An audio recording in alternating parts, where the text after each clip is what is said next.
Yan, so ito guys, yung nilatero ko. Ito yung nilatero ko bago pininturahan. Ayan. Hindi ko nga lang na video yung aking pagkalati at pagkapintura gawa ng kakakuha ko lang ng cellphone ko.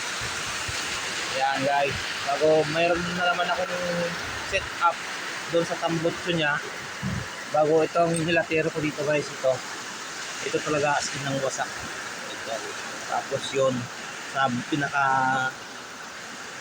patigas yan na to, yan guys, yan ang nilatero ko yan kasi itong flooring na to wala na, wasak na yan, pati ito yan mga bracket na lang yan.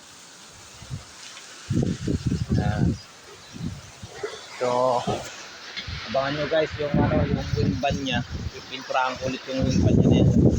Yan,